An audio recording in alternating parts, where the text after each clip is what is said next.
Hello friend, welcome back to my channel Nari ki दुनिया। ये मेरा 22 फरवरी का व्लॉग है। और मैंने 21 दिन का टारगेट लिया। तो 21 दिन में टारगेट लिया था कि मैं ईवीएस के काफ़ी सारे सब्जेक्ट कंप्लीट कर लूँगी। तो आज मेरा टारगेट है कि ईवीएस की क्लास थर्ड की पूरी एनसीईआरटी करनी है, जो न्यू एनसीईआरटी लगी है। और जो न्यू किसी ने पूछा था न्यू एनसीईआरटी पूरी सब चीज़ों के लगे। पहले मुझे लगा था कि वो थर्ड फोर्थ फिफ्थ सबकी होगी, लेकिन सिर्फ थर्ड की ही है आई है, बाकी सबके लिए आपको पढ़ने की जरूरत नहीं है। तो मेरे को ये है कि अपनी थर्ड क्लास की आज पूरी ईवीएस कंप्लीट कर लूँगी। मेरे 6 चैप्टर तो हो गए थे, आज 6 चैप्टर करूँगी मैं, क्योंकि वो छोटे छोटे हैं। तो अगर मैं 2 करती हूँ तो वो जल्दी जल्दी हो जाते हैं। तो 6 के 6 कर लूँगी, तो 2 ढाई घंटे में 6 के 6 कंप्लीट हो जाएंगे। और क्योंकि थर्ड क्लास का है तो बच्चों के हिसाब से दे रखा है, तो बहुत सारी चीज़ें होती हैं हमें पता है ऑलरेडी। तो सारी चीज़ नोट डाउन करने की ज़रूरत नहीं है।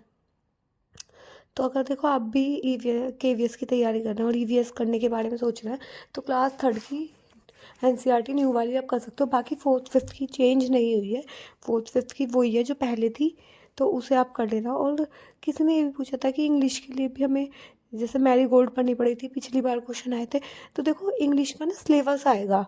पिछले साल मैंने तो नहीं पढ़ी थी मैरी गोल्ड, और ना ही उसमें से क्वेश्चन आए थे, एक भी क्वेश्चन नहीं था इंग्लिश का। हाँ, हिंदी की रिमझिम में से क्वेश्चन आए थे। रिमझिम, बल्कि मैंने रिमझिम भी नहीं पढ़ी थी, लेकिन हिंदी के रिमझिम से क्वेश्चन आए थे। इंग्लिश के नहीं आए थे, क्योंकि इंग्लिश में ऑलरेडी ग्रामर पोर्शन बहुत ज़्यादा होता है। ग्रामर वोकैब ये वाला सेक्शन काफ़ी ज़्यादा होता है। और ये हिंदी की बात करें तो हिंदी में थोड़ा कम होता है। तो इस हिंदी की मैं करूँगी। तो अभी जब ईवीएस का मेरा कंप्लीट आज हो जाएगा, तो कल से मैं हिंदी की रिम वैसे तो हिंदी की अब नई वाली बुक लग गई है, तो नई वाली बुक पढ़ूंगी मैं, क्योंकि रिमझिम तो पहले वाली थी। जो नई वाली पढ़ूंगी, क्योंकि हो सकता है नई वाली में से आए, क्योंकि पुरानी तो अब पुरानी पढ़ के कोई फ़ायदा नहीं। अगर उन्होंने क्वेश्चन दिए तो ऑब्वियसली वो नए पैटर्न के अकॉर्डिंग बनेंगे और नए ही क्वेश्चन बनेंगे। तो यहाँ मेरा सारा काम हो गया था, और फर्स्ट स्टडी स्लॉट करने आ गई हूँ। और फर्स्ट स्टडी स्लॉट में जैसे मैंने बताया था, मैं ईवीएस कर रही हूँ। वैसे मुझे पेडागोजी सेक्शन भी करना था, बट मैंने सोचा इसकी 6 यूनिट हैं, बहुत सारा है, तो इसको पूरा अच्छे से नोट्स बनाने हैं। और काफ़ी चीज़ ऐसी थी जो मुझे पता थी, बहुत सारी चीज़ ऐसी थी जो मुझे काफ़ी चीज़ें पता थी। जैसे प्लांट के बारे में चैप्टर था, पानी के बारे में चैप्टर था, और इसमें एक नोट डाउन भी कर रखा था कि वाटर साइकिल के बारे में भी आपको पढ़ना चाहिए। तो वाटर साइकिल तो मैंने ऑलरेडी पढ़ी थी केवीएस के टाइम पे, क्योंकि वाटर एक थीम थी, तो मैंने ऑलरेडी पढ़ा था। तो आप अगर ईवीएस कहाँ से पढ़े, मैंने एक वीडियो बनाई थी, अगर वहाँ से आप ईवीएस कर लेते हो ना, तो आपके बहुत सारे क्वेश्चन डाउट क्लियर हो जाएंगे। तो ऐसा नहीं है कि हमें इसी बुक से पढ़ना है, क्योंकि सिलेबस तो मोस्टली सबका सेम होता है। और अगर थीम ये देंगे तो हमें मेन मेन टॉपिक करना है। तो फिर भी मेरे को इतना थर्ड क्लास की कंप्लीट कर लूँ। तो आज ही मैंने थर्ड क्लास की सारी कंप्लीट कर ली है। और 12 यूनिट थी, और मेरे को लगता है 12 यूनिट 2 या 3 दिन मान लो, 4 4 यूनिट करो, क्योंकि मेरे भी 3 दिन में कंप्लीट हो गई। बाकी दिन में तो मैंने 2 2 करी थी, लेकिन मैंने सोचा आज सारी कंप्लीट कर देती हूँ, क्योंकि बहुत छोटी है, फिर टाइम वेस्ट होता है। चाहे मतलब एक एक घंटा इसे पढ़ने से अच्छा है 2 ढाई घंटे पढ़ के पूरी यूनिट निपटा लो और उसका रिवीजन कर लो फिर। तो अभी मेरा ये टारगेट है तो कि होली तक है। तो होली तक मुझे अपना मैक्सिमम सिलेबस कंप्लीट करना है। और किसी ने मुझसे कंप्यूटर के नोट्स के लिए भी कहा था कि अपने कंप्यूटर के नोट्स प्रोवाइड करवा दो, आपने कहाँ से पढ़े थे, कहाँ से बनाए थे। तो उसकी मैंने पीडीएफ शेयर कर दी अपने टेलीग्राम चैनल पे, आप उसको जाके देख सकते हैं। मैंने वो कंप्लीट शेयर कर दी है अपनी। और जो मैंने नोट्स बनाए थे, देखो ऐसा नहीं है कि मैंने पता नहीं कहाँ से बनाए थे। मुझे बताओ, कोई बुक मिल गई तो वहाँ से बना दी, बहुत सारे क्वेश्चन मिल गए तो वो लिख दिया। बस मेरा ये था, जो भी चीज़ें मुझे मिल रही हैं कि हाँ रिलेटेड है, उन्हें लिखा और उनको मल्टीपल टाइम रिवीजन किया। तो इसलिए 5 आउट ऑफ 5 आ गए थे। अगर हम कोई भी चीज़ है उसको लिख के उसका रिवीजन करेंगे, तो हम ऐसा क्वेश्चन भी अटैम्प्ट कर पाएंगे जो उससे थोड़ा बहुत रिलेटेड होगा। सीधी सी बात है, क्योंकि एग्जैक्ट क्वेश्चन तो कहीं नहीं उठ के आएगा। लेकिन हाँ, जब हम अपने नोट बना के खुद से उनको पढ़ेंगे 2 3 बार, चाहे छोटे नोट बनाओ। अब वही वाली बात है, एक बुक अच्छे से रिवाइज कर लूँ 10 बुक पढ़ने से अच्छा। तो मेरा ये था कि मुझे सारा सिलेबस कंप्लीट करना है जितने। तो अब भी मेरा ये है कि मैक्सिमम सिलेबस अब मार्च होली तक हो जाए, क्योंकि आपको पता है मार्च में वैकेंसी आ जाएंगी, और उसके बाद 2 ढाई महीने मिलेंगे सिर्फ। तो उसमें रिवीजन भी करना है, टेस्ट भी लगाना है, तो वो सारे काम उन महीनों के लिए छोड़ने पड़ेंगे। तो अभी तो मेरा फुल फोकस ये है कि अच्छे से हो जाए। और ये किसने कहा था कि इसकी PDF कहाँ पे मिलेगी? तो कोई गूगल पे अवेलेबल है। तुम क्लास थर्ड अवर वंडर्स वर्ड डालना, वो PDF पूरी खुल के आ जाएगी।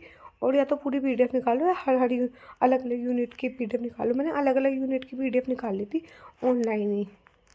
और मैंने किसी से वो कैब के बारे में पूछा था, तो उन्होंने मुझे रानी मैम को भी सजेस्ट किया था, कल के व्लॉग में बताया था। लेकिन ये मेरा पुराना व्लॉग है, तो अभी तो मैंने रानी मैम का आगे से पढ़ना स्टार्ट करूँगी। ये तो मेरा पहले का व्लॉग है, 2-3 दिन पहले का, 22 तारीख का व्लॉग है ये। तो बताना, मुझे सजेस्ट करना कि रानी मैम की जो व्लॉग है वो मतलब वो कैब है वो कैसी है, मतलब अच्छी है नहीं। क्योंकि मैं वो कैब को लेके लिटरली बहुत ज़्यादा कंफ्यूज हूँ कि हमें क्या करना चाहिए क्या नहीं करना चाहिए। तो यहाँ मेरा फर्स्ट स्टडी स्लॉट कंप्लीट हो गया। तो ये काफ़ी बड़ा हो गया था। तो मैंने सोचा था कि पावर नैप ले लेते हैं, क्योंकि काफ़ी ज़्यादा मतलब बहुत ज़्यादा हुई थी। मैंने एक साथ सोचा कि 6 की 6 करनी है। बेशक छोटी छोटी क्लास की हो, लेकिन फिर भी टाइम कंज्यूमिंग तो होती ही है। तो जब मैंने कहा था उसके बाद मैंने सेकंड स्टडी स्लॉट किया था। और सेकंड स्टडी स्लॉट में ये ब्लैक बुक है। तो ब्लैक बुक में ये मैंने 100 एंटोनिम्स पहले भी पढ़ रखे थे। आपको उन पर टिक लगे हुए दिख रहे होंगे, पहले मैंने पढ़ लिए थे। लेकिन मैं इनको बार बार वो वाली बात में बार बार भूल जाती हूँ। तो रिवीजन करना बहुत ज़रूरी है। तो मैंने सोचा अब इन्हीं का रिवीजन करते हैं। तो यहाँ मैंने लिख लिख के देखना स्टार्ट करूँ। देखो वो कैब के लिए ना, मतलब मुझे पसंद नहीं लगता है कि अगर हम किसी से समझें और ट्रिक से याद करें, तो मुझसे ट्रिक से याद नहीं होता। मैं तो बोल बोल के ही याद कर सकती हूँ। मुझे ऐसा पर्सनली लगता है कि मुझे जल्दी याद होता है। ट्रिक से नहीं याद हो रहा था मुझसे कि एक वीडियो देख लो, पता चला आधा घंटे की वीडियो है, 1 घंटे की वीडियो है, उसमें से 15 या 16 क्वेश्चन कराए हैं, तो हमारा 1 घंटा वेस्ट हो गया। तो हमें अपना टाइम भी तो बचाना है। और देखो जिनकी शादी नहीं हुई उन पर तो बहुत टाइम है, लेकिन जिनकी शादी हो गई है उनको घर के भी मुझे बहुत सारे काम रहते हैं और बहुत कुछ रहता है। तो ऐसा नहीं है कि मैं बहुत ज़्यादा टाइम इसमें वेस्ट कर सकती हूँ। मुझे पूरे दिन में मैक्सिमम 6 से 7 घंटे मिलते हैं। और ऐसा नहीं है, देखो 6-7 घंटे पढ़ाई लगातार करना है तो बहुत टाइम कंज्यूमिंग हो जाता है मेरे लिए। तो मैंने सोचा मैं खुद से ही याद करूँगी। कल तो मैंने जयदीप सर की वीडियो से याद किया था, बट मुझे प्रॉपरली याद ही नहीं रहे थे वो ट्रिक। मतलब मुझे मतलब हम कहाँ तक सारी चीज़ें ट्रिक से याद रख सकते हैं। तो मेरा मानना यही है, तो मैंने खुद से याद करो। और ये मैंने पहले भी याद कर लिए थे, तो मैंने इसमें वो याद कर रही हूँ, वो लिख रही हूँ जो मेरे को कन्फ्यूज़न है, जिसमें मुझे लग रहा है कि हाँ मुझे ये नोट डाउन कर लेना चाहिए। इसमें मुझे बहुत ज़्यादा कन्फ्यूज़न हो रही है। तो मैंने प्लेन पेपर लिया, प्लेन पेपर पे लिख लिया। और ये प्लेन पेपर मैं इस बुक में ही अटैच कर दूँगी, तो मुझे काफ़ी हद तक ये याद रहेगा। तो जो जो मुझे याद नहीं होते वो मैंने इस प्लेन पेपर पर लिख लिए थे। और अभी ये प्लेन पेपर मैं इसमें अटैच कर दूँगी। और ये शाम का व्यू है। तो शाम को मैंने अपने अपने हस्बैंड के लिए चाय बनाई थी।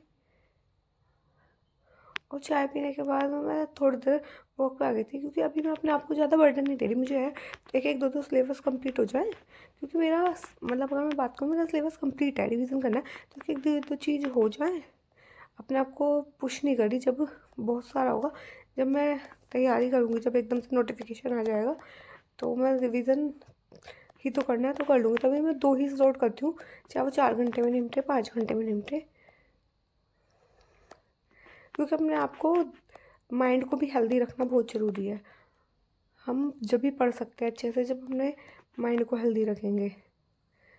और मैं आ गई थी, तो मैं पार्क में थोड़ी देर बैठी थी घूम के, और मैंने आज 4000 स्टेप चले थे लगभग। तो अच्छा लगा मुझे, मैंने आज 4000 स्टेप चले। तो आज की वीडियो में इतना ही है। अगर आपको वीडियो पसंद आई है तो वीडियो को लाइक करना।